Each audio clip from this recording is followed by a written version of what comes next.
ใส่ลุงให้ลุงเบิ่งด้วยฮะลุงเบิ่งด้วยฮะขาดแน่ได้พี่น้องเอ้ยสินน้องนะโอ้โอ้ยเนาะใส่ปิดกระสอบบุมิดบัดที่นี่โดยอันนี้เป็นเงินทางผู้ใหญ่นะลูกเด้อโดย500,000กีบเพิ่นมอบให้อีหล่าพอได้ซื้ออยู่ซื้อกินเป็นโรงงานโรงเรียนซื้อเครื่องใช้จ่ายเจ้าหั่นแหละสบู่ยาสีฟันนั่นแหละพี่น้องเอ้ยตัวนี้ก็ต้องจำเป็นนะตัวนี้ก็ได้เฮาแนวเฮาเฮ็ดบ่เป็นเนาะเอาเป็นแต่ว่าลุงให้อีหล่าขอบบุญขอบคุณทั้งผู้ใหญ่ใจดีเพิ่นในลูกหลานเด้อเพิ่นบ่ได้ออกชื่อเสียงเรียงนามดอกลูกขอบผู้ใหญ่ใจดีทั้งต่างประเทศขอบคุณผู้ใหญ่ใจดีที่ส่งเงินมาให้ลูกให้หลานขอให้สุขภาพแข็งแรงขอให้ความเจ็บอย่าได้ความไข้อย่ามีปรารถนาสิ่งใดขอให้ได้สิ่งนั้นสาธุเนาะเอามีแต่ว่าจะไปตากแดดตากลมได้เฮ้ยบ่สบายอยู่เมื่อยได้อยู่เฮือนอยู่ซ่านในนอนพักผ่อนคันทีมงานบ่ได้เข้ามาก็ลูกเด้อโดย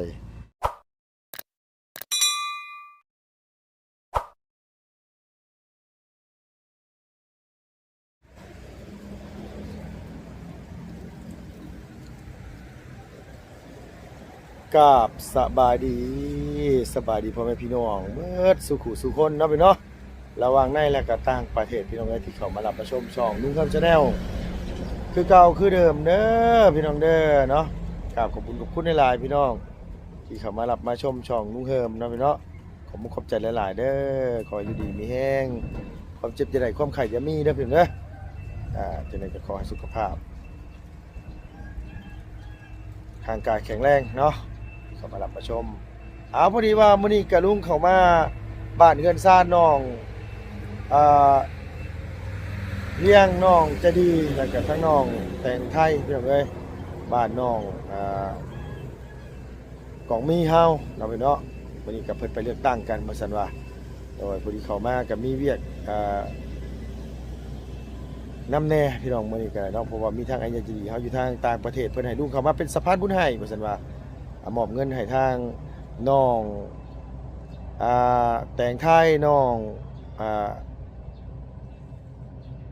เลี้ยงแล้วก็น้องจะดีเนาะพี่น้องคนละ500,000กีบที่เหลือก็ไปโปรดสัตว์ให้อ้ายเด้อซื้อสัตว์ปล่อยแน่ว่าซั่นว่าแล้วก็ให้ลุงเฮิง500,000จังได๋ก็กับขอบคุณหลายๆเด้ออ้ายเด้อสุขภาพพลานามัยแข็งแรงเนาะที่อ้ายได้เฮ็ดได้ทำบุญกุศลก็ได้เนาะไปปกปักรักษาคุ้มครองเฮือนซ่านให้อยู่ดีมีแห้งได้อ้ายเด้อเฮ็ดหยังทำหยังก็ขอให้ขึ้นให้เจริญเนาะเอา FC คือกันเพิ่นจะดีวัดสุขุสุคนเนาะพี่เนาะไปเดี๋ยวสิเข้าไปหาน้องเพิ่นเฮ็ดหยังอยู่เนาะพี่เนาะโดยโอ้พี่น้องเอ้ยเนาะปู่กับหลานเพิ่นนั้นว่าแปลงไปสั่งอยู่เด้นั่นเด้เนาะพี่เนาะตัดภาพมากะทางน้องเลี้ยงเฮามื้อเช้าเห็นบ่บุญสารวัตรว่าน้องบ่สบายว่าซั่นว่าใส่เสื้อหยุยมีโคโลกเหนือบ่จักอันน่ะพี่น้องเอ้ยเนาะเป็นคนตะปุตะปิอยู่ซอยปูเห็นปูเฮ็ดทำความสะอาดเฮือนบ่หรือว่าในทางหญ้าทางสวนบ่หรือว่าหยังอันนั้นพี่น้องเอ้ยเอาเนาะพี่น้องกราบทักทายสบายดีเด้อพ่อแม่พี่น้องเบิดสุขุสุคนเนาะพี่น้องระวังในและก็ต่างประเทศพี่น้องเอ้ยที่เขามารับมาชมช่องลุงเฮิมชาแนลคือเก่าคือเดิมพี่น้องเนาะเปิดคลิปมาพบพ่อกันอยู่บ้านน้องกองมีพี่น้องเอ้ยครอบครัวคือน้องคนนี้แหละเนาะโดยหลานสาวเป็นคนกวดปูเป็นคนถางเฮ็ดหยังกันเด้นี่เด้เนาะบ่ได้อยู่ซื่อๆได้เพียงเอ้ยนี่นะโดยเอาสบายดีลูกล่ะเอาดีๆ2 มื้อเด้เนาะโดยเอาเป็นยังไงขึ้นติดอาภากบ่สบายเป็นยังเป็นไข้บ่โอ้มีแต่บ่เงินซื้อยานะบ่ได้กินยาส่วนหลายเฮ็ดได้ซะซักเอาป๋อซักก็กินนี่ตัวใดแบบว่าง่ายกว่าซักดีกว่าฮะหลานสาวนักเรียนม.7ไปซั่นว่าหลานสาวเซลปูเพิ่นพี่น้องเอ้ยเนาะ เอาอันนี้หญ้ามันคืออันทางออกบ่ปูประตูเออโดยมักม่วงยังพ่อนี่มักม่วงกระสอบ่โอ้พี่น้องไอ้ดอกเต็มเลยนี่นะจังน้อยกับโอ้โดยมีมักม่วงไข่มีมักม่วงกระสอเนาะโดยเอาบ่สบายได้จังมื้อนี่ลูกหาแต่มื้อวานนี่โอ้ยโดยชื่อยาทำไมกินยาตัวนั้น ได้กินยังบ่ยาบ่บุญสารวัตรซื้อให้นะ ผมไม่ต้องกินยาเลยชัก บ่กิน มันคืนไม่ได้ มันกลืนบ่ลงซะบ่ดูนี่ล่ะ ลง กลืนบ่ลงมีแต่ซักเอาคันซักนี่ได้เนาะซักเนาะซักแล้วมื้อนี้น่ะบ่ทันได้ซักซ้ำเป็นแห้งบ่คิงฮ้อนอยู่บ่นี่น่ะคิงฮ้อนอยู่กินแล้วข้าวจ้าแล้วข้าวน่ะได้ยังกินมื้อนี้น่ะ ไก่แต่เช้านี่ กินแต่ไก่แต่เช้าข้าวสวยกินได้ข้าวสวย ทานาเช้ากับแม่เฒ่า อ๋อลุงซื้อกับข้าวมาฝากอยู่ได้นั่นน่ะลุงซื้อลวกจิ้ม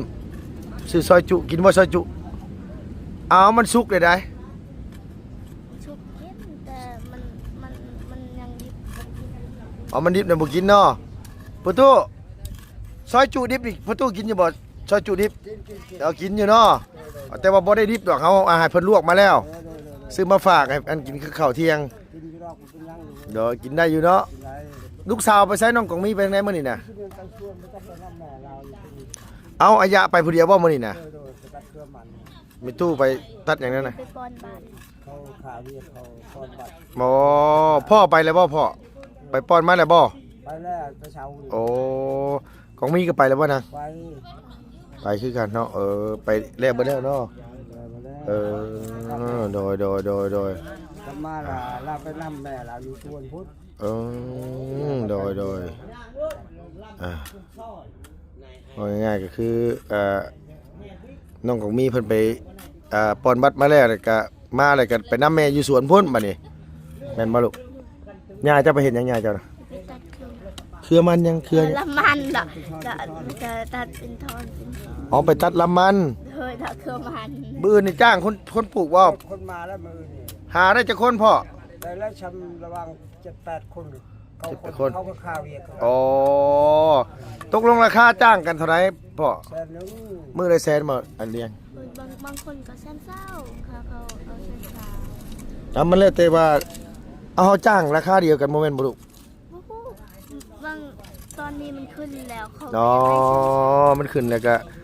เขาอยากได้มันอันแสนเศร้าก็ต้องจ้างแสนเศร้าเนาะโอ้ แสนหนึ่งต้องจ้างแสนหนึ่ง โดยเอาเนาะ เอาคนบาดแรงๆแล้วสิมาปลูก บ้านหนองแดงนี่เนาะพ่อเนาะ โดยนั่นแหละ โอ้ได้ประมาณ 8-9 คน ปานนั้นแหละเข้า ไปแต่จักโมงพ่อ แต่6 โมงแล้ว หมายความว่ามื้ออื่นนี่ทางเฮาต้องมาแต่เช้าได้พี่น้องไปเบิ่งเพิ่นปลูกมันกันตอนเช้ามื้ออื่นโดยต้องซื้อ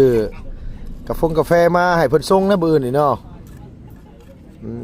เพิ่นบ่อยู่ซ้ำนั่นล่ะเนาะพอดีว่ามีผู้ใหญ่ใจดีเพิ่นฝากเงินมาทางลุงเพิ่นบอกว่าโอ้ยมอบให้น้องเลี้ยงหน่อยเด้อบ่ซั่นว่าพอได้ซื้อสินใหม่ใส่ สินขาดไปโรงเรียนก็ได้ขาดแต่เฮิงแล้วบ่สินน่ะอันใส่ไปโรงเรียนน่ะลูกฮะ ขาดก็ขาด บ่มันไปถึงยังคือขาดแน่แท้บ่ใส่ยังอยู่บ่ซุมื้อนี่อันสินน่ะอยู่ใช้อยู่นี่พูดบ่ใส่พาพ่อลุงไปเบิ่งดูครับไปโดยเนาะขาดปานนั้นก็บ่ได้ทิ่มเลยพี่น้องไอ้หลานกันโดยเนาะพี่น้องเอ้ยอันนี้ก็ทางน้องเลี้ยงพี่น้องเอ้ยน้องเพิ่นบ่สบายเพิ่นซั่นว่ามื้อนี้อีหล่าบ่ได้ไปไสบ่ลูกบ่ได้ไปไสมาบุญสารวัตรพาไปไสมื้อเช้านี่ไปซื้ออีกนะ ไปชื่อเกิด ไปซื้อเกิบอ๋อครูนี่บ่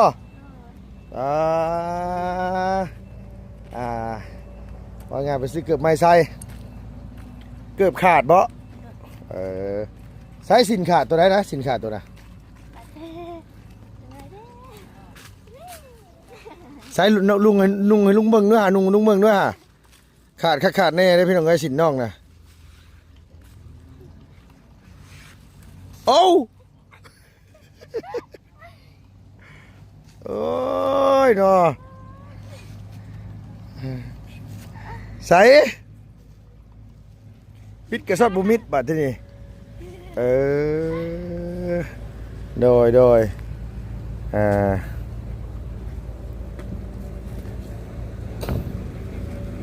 ถมันเป็นเรื่อง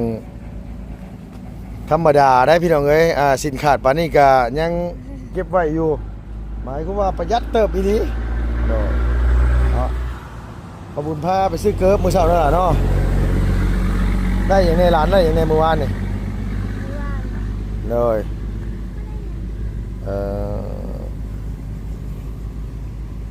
ก่อนมันสิเป็นไข่นะมันเป็นยังไงเหรอนะ มันเป็นตั้งแต่เมื่อคืนแล้วมันมาขี้มูกมันตัน อ๋อมาได้น้ำมูกตั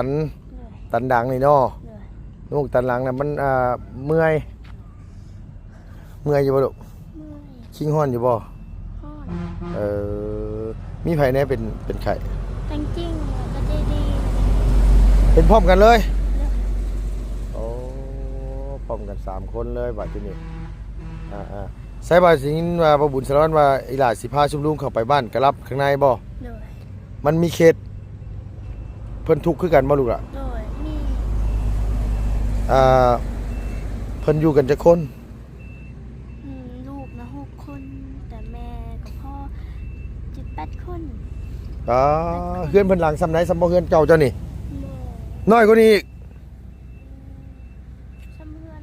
แต่เพื่อนเรามันเพ่หมดเลยซ้ำเพื่อนระบาย ซำเฮือนนำบ่าวเจ้าเนาะ โดยโดนเพ่หมดเลย โอ้โดยว่าไงจะมันเพกว่าอันเฮือนนำบ่าวเจ้าโอ้โดย นั่นละพัวลาวขนาดมาก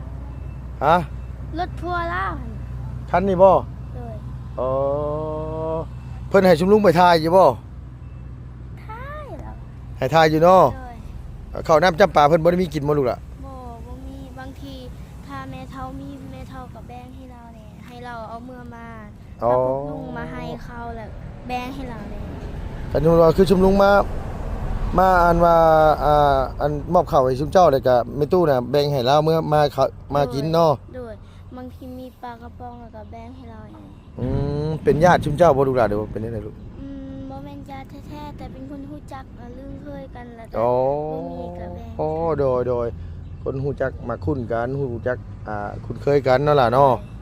ก็เลยแบ่งกันเนาะลูกเนาะ โดย โดยเดี๋ยวลุงขออนุญาตถามมีเงินทางทีมงานมอบให้นี่ได้นับได้แหน่เบิ่งอยู่บ่เฮ้ย บ่นับและลืม เนาะคิดว่าสิได้ประมาณเท่าไหร่คิดว่าสิได้ประมาณเท่าไหร่ บ่ฮู้คือกัน บ่ฮู้คือกันเนาะโดยเอาว่าง่ายก็คือ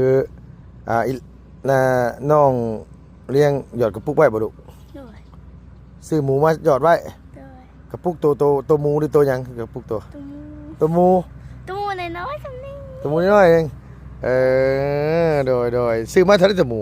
50 ซื้อมา50,000 โดย บ่แม่นเต็มแน่บ่จักท้องมันน่ะ โอ้ ยัดบ่ลงแน่บ่จักบ่ท้องตัวหมูเจ้าน่ะบ่โอ้คือกัน ยังบ่มีเงินสิญาติจะให้ ยังบ่มีเงินสิยัดใส่บ่เอาพอดีว่าทางพ่อลุงใหญ่ใจดีเพิ่นอยู่ทางต่างประเทศเด้อลูกหลานเด้อเพิ่นฝากมาให้พี่น้องเอ้ยฝากมาให้ลุงมามอบให้น้องนะพี่น้องเนาะ3สาวเพิ่นเลยแต่เมื่อนั้นน้องแต่งไทยไล่ไปแล้วพี่น้องเอ้ยอยู่สวนมันลุงมอบให้น้องเพิ่นไปแล้วเพิ่นก็แบ่งเป็น5ส่วนพี่น้องเนาะให้ทั้งน้องแต่งไทย500,000แล้วก็ให้ทั้งลุง500,000ให้ทั้งน้องเลี้ยง500,000ให้น้องจะดี500,000แต่ว่ามาพบกับพ่อน้องเลี้ยงก่อนมื้อนี้ก็สิให้อีหลาเพิ่นน้องจะดีจังให้ตามหลังเพราะว่าทางลุงเพิ่นก็อยากชดจากซอยเนาะพี่น้องอยากให้น้อง อ่ามีกำลังใจมีแรงบันดาลใจอยากเฮ็ดหันเฮ็ดนี่อยากทำอยากเฮียนนี่แหละก็แบ่งคนละ500,000เพิ่นว่าแต่ที่เหลือเพิ่นให้ไปซื้อสัตว์พี่น้องเอ้ยซื้อพวกหนูพวกนุกพวกหยังก็ได้นะที่เพิ่นให้ซื้อไปปล่อยแต่ลุงยังบ่ทันได้มีเวลาไปซื้อตัวนั้นก็เลยสิมามอบเงินให้น้องก่อนเพิ่นเนาะทางน้องๆเพิ่นก็บ่สบายนำแน่เงินอันที่ทีมงานเอาให้กับเดือนกระปุกไปเลยบ่มีเงินไปหาหมอซ้ำบัดนี้ซักแต่เก่าเจ็บบ่เคย เจ็บไผมาซักให้ลูก พ่อไปส่งบางทีก็น้าสาว อ๋อพอเจ้าไปส่งอยู่หม่องคลินิกกูไปซักอยู่ชายแดนบ่ บ่ไปสักอยู่บ้านดง เอาไปซักยนต์ตรงนี้อยู่สุขศาลาบ้านดงนี่บ่แต่เที่ยวนี้ยังบ่ทันซักอยู่ยังบ่ทันได้อันว่าไปหาหมออยู่เนาะอาการดีขึ้นหรือยัง บ่ยังบ่ได้ ยังบ่ดีปานใดเมื่อยอยู่บ่ เมื่อย ไปปลูกมันตากแดดพร้อมนะลุงเป็นห่วงสาวกงมีอยู่ได้พี่น้องเอ้ยกับแม่ตู้หากับแม่เราหาโอ้ยสู่ซนนี่ดูแดดเปรี้ยงๆก็บ่ได้ยอมพักเพิ่นดุแบบนี้แต่ใดมาบ่ล่ะ ตลอดเราเฮ็ดแบบนี้ทุกมื้อ ตะกี้อะนะ โดย แต่ชุมลุงเขาบ่ทันได้เข้ามาแล้วก็เฮ็ดแบบนี้ โดย คือเรากับแม่เรา2คนนี่ไปตลอดบ่ล่ะ โดย หมายความ ใครก็สองคนแล้ว เฮ็ดให้ก็2คนปลูกมันปลูกหยังก็2คนนั่นล่ะเนาะ โดยบางทีบ่ค่าเวียกกับบางทีเขาพักแบบว่ายามพุธเขาแล้วเขาพักเดือน12หั่นน่ะแล้วเขาก็บ่ได้เรียน อืม เขาพักในคู่กับปลูกพูดเขาคือกัน โดยว่าไงว่าคือชุมหลานภาคเฮียนเนาะคุณครูเพิ่นพักไปฮูดข้าวฮูดน้ำคือกันเนี่ยเฮาก็พักคือกัน เดือน4ถ้าพักแล้วก็ไปเสียยา อ๋อชุมหลานก็ไปคือกันบ่ โดย เดือน4นี่เสียหยังหยังลูก เสียยามัน เสียหยังมัน โดย อืมโดยเอาพี่น้องเอ้ยเนาะอันว่าครอบครัวเฮือนซ่านของน้องใจดีนี่แหละพี่น้องเอ้ยน่าเป็นห่วงกะน้องเลี้ยงกะบ่มีหยังคือกัน แต่ว่าทั้งเฮือนน้องแต่งไทยนี่เพิ่นมีเสามีหยังแล้วตัวนั้นพี่น้องเอ้ยคันว่าอยากต่อเติมให้น้องซื้อไม้ซื้อตอกมาหรือว่าซื้อสังกะสีลงทรงสังกะสีโรซิ่งมามุงให้น้องก็ถือว่าต่อเติมไปได้หลายอยู่เพียงเนาะแต่ว่าทางทีมงานเฮาก็ยังบ่มีเรื่องเฮือนเรื่องซ่านพี่น้องเอ้ยโอ้ยวาสนาสิได้อยู่บุนี่ไล่แต่ซุมลุงเข้ามาซื้อบ่จักอันนี้บ่เด้อบ่ได้ก็บ่เป็นหยังเนาะลูกเนาะก็ดีใจเนาะ โดย ดีใจบ่ซุมลุงเข้ามาดีใจบ่ ดีใจ ดีใจเนาะโดยแต่น้องแต่งไทยเนี่ยเราเสาตั้งมาแล้วพี่น้องเอ้ยแต่เฮือนน้องใจะดีแล้วก็เฮือนน้องกันว่าเรื่องนี่ยังบ่มีหยังเลยยังบ่ได้เฮ็ดอย่างทุกอย่างเลยแต่ว่าคือเลินคืออย่างที่เพิ่นมีเบิดแล้วเลินพวกนี้บ่ได้ยากหรอกตัวนี้นะพี่น้องเอ้ยเพราะคันว่าทีมงานเฮาจะเฮ็ดให้ก็ประตูเราก็ให้เฮ็ดเราคันอยากให้สินน้ำใจอันเล็กๆน้อยๆล้าน2ล้านเราก็เอานะว่าง่ายซะพี่น้องเอ้ยแล้วแต่เพิ่นสิเห็นนะว่าง่ายซะแล้วอ่ะเนาะเลยว่าให้ทางผู้ยังจะดีนั่นแหละพี่น้องเนาะพิจารณาเบิ่งซอยกัน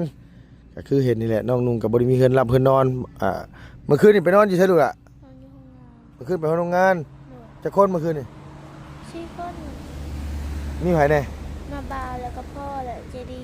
แต่กับเจ้า โดย โอ้โดยนอน4คนอยู่โรงงานห้องใหญ่อยู่บ่ลูกล่ะห้องกว้างอยู่บ่ กว้าง อืมโรงงานเพิ่นให้แต่สร้างเนาะลูกเนาะ โดยสร้างไว้4ปีแล้ว เพิ่นเฮ็ดหยังอยู่ฮะ ไม่ได้เฮ็ดหยัง โอ้เพิ่นสร้างป้าไว้ซื่อ โดย คือพ่อเจ้านี่ไปนอนเผาซื่อเนาะลูกเนาะ แต่เงินเดือนเขายังบ่ทันให้2เดือนนี่แหละ เงินเดือน2เดือนนี่ยังบ่ทันได้จ่าย โดย เอาเขาสิบ่โกงเนาะบ่ใช่บ่บ่โกงน้องม้างเนาะเฮ้ยเนาะเนาะเนาะพี่เนาะอันนี้ก็คือทางลุงสิมอบเงินให้ทางน้องเพิ่นก่อนเพิ่นว่าเพราะว่าน้องเพิ่นก็บ่ค่อยสบายนำแน่เงินจำนวน500,000กีบพี่เนาะถือว่าเป็นแรงบันดาลใจหรือ ว่าเป็นกำลังใจให้น้องเพิ่นอ้ายเนี่ยจะดีเฮากับเพิ่นอยากให้ทั้งน้องๆมีเงินมีทองเก็บไว้ไปโรงเรียนนี่แหละเพียงเนาะโดดเดือแต่น้องมันว่าอันนี้ผู้เดียวบัดนี้พี่น้องน้องมันว่าจะดีเศร้าโศกเงางอยเนาะบ่สบายคิงเมื่อยเนาะลูกเนาะอันนี้เป็นเงินผู้ใหญ่ใจะดีเด้อลูกหลานเด้อเพิ่นให้ลุงมามอบให้เจ้าเป็นจำนวนเงินอยู่500,000กีบคนละ500,000ลุงได้500,000แต่งไทยได้500,000อาจจะดีได้500,000น้องเลี้ยงได้500,000นี่ก็สิมามอบให้น้องเลี้ยงก่อนจะดีเพิ่นโอ้ยมาบุญมอมปลาเอามอบเงินให้ไปจักอันนั้นกับพี่น้องเอ้ยโค่นซ้ำหัวนี่นะโค่นซ้ำติ๊บเข่านี่มาบุญถือมามื้อเช้านี่โอ้ยเนาะจะมาแจ้งข่าวดีให้เพื่อนในชาติในน้องเพิ่นบ่จักพี่น้องเนาะโดยถ้าติดตามเบิ่งนํกันนะเพิ่นเด้ออันนี้เป็นเงินทางผู้ใหญ่เด้อลูกเด้อโดย500,000กีบเพิ่นมอบให้อีหล่าพอได้ซื้ออยู่ซื้อกินไปโรงเรียนซื้อเครื่องใช้จ่ายเจ้าหั่นแหละสบู่ยาสีฟันนั่นแหละพี่น้องเอ้ยตัวนี้ก็ต้องจำเป็นนะตัวนี้ก็ได้เฮาแนวเฮาเฮ็ดบ่เป็นเนาะเอามีแต่ว่าลุงให้อีหล่าขอบบุญขอบคุณทั้งผู้ใหญ่ใจดีเพิ่นในลูกหลานเด้อเพิ่นบ่ได้ออกชื่อเสียงเรียงนามดอกลูกขอบผู้ใหญ่ใจดีทั้งต่างประเทศ ขอบคุณผู้ใหญ่ใจดีที่ส่งเงินมาให้ลูกให้หลานขอให้สุขภาพแข็งแรงขอให้ความเจ็บอย่าได้ความไข้อย่ามีปรารถนาสิ่งใดขอให้ได้สิ่งนั้นสาธุ สาธุเนาะเอามีแต่ว่าจะไปตากแดดตากลมหลายได้เฮ้ยบ่สบายอยู่เมื่อยได้อยู่เพื่อนอยู่ซ่านได้นอนพักผ่อนคันทีมงานบ่ได้เข้ามาก็ได้ลูกเด้อโดยเอามีแต่ว่าสำนี้แหละลุงก็ได้มามอบเงินให้น้องเพื่อนพี่น้องกันเนาะเป็นนั้นว่าอีกเขตหนึงพี่น้องก็อยู่ในบ้านกระลับนี่อยากให้พี่ให้น้องให้ผู้ใหญ่ใจดีซอยพิจารณาซอยกันเนาะน้องนุ่งเพิ่นกระดุมันขยันเพียรพี่น้องเอ้ยซอยหน้าสาวหน้าเบาเฮ็ดให้เฮ็ดสวนถือว่าดีละซำนี้ซอยสอนปูสอนปลาน้องก็เฮ็ดเป็นบ่ซุอย่างเฮ็ดได้หลายอย่างหลายแนวเอาง่ายก็แบ่งเบาภาระมาพ่อปู่แม่ย่าได้เด้อเนาะลูกเนาะโดยเอาสบายดีป้าลุงเนี่ยสุขเนาะโดยไปแล้วพี่น้องเอ้ยยิ้มเปื่อยๆไปแล้วบาดนี้เด้อได้เงินไปแล้วพี่น้องเอ้ย500,000กีบรางวัลคนขยันเนาะพี่เนาะเอาสำหรับคลิปนี้ลุงก็กับขอบคุณขอบใจเด้อทางพ่อแม่พี่น้องเบิดสุขุสุคนระวังในและก็ต่างประเทศเนาะพี่เนาะที่เขามารับมาชมลุงเฮิมชาแนลคือเก่าคือเดิมพี่น้องเอ้ยขอบคุณหลายๆพี่น้องเนาะที่พี่น้องได้เข้ามาติดตามได้รับชมกดไลค์กดแชร์ให้เข้ามาติดเตือนเข้ามาเป็นกำลังใจขอให้พี่ให้น้องมีความสุขความเจริญในหน้าที่การงานความหลับคมรวยเข้ามาในชีวิตในครอบครัวในเรือนในซ่านเนาะลุงกับมีแต่คำอวยพรอวยไส้ให้พี่ให้น้องที่ได้เข้ามาติดตามได้รับชมเนาะพี่เนาะยามมื้อเช้ากับพ่อกันแต่เช้าๆบ่ได้พี่น้องเนาะล้างถ้วยย่างบวงจะ 7-8 โมงพุ่นละพี่น้องเนาะโดยเอาไปแล้วฝากด้วยนะพี่เด้อน้องๆเพิ่นเนาะพี่เนาะสำหรับคลิปนี้ก็ไปแล้วพี่น้องเนาะบ๊ายบายสบายดีเด้อ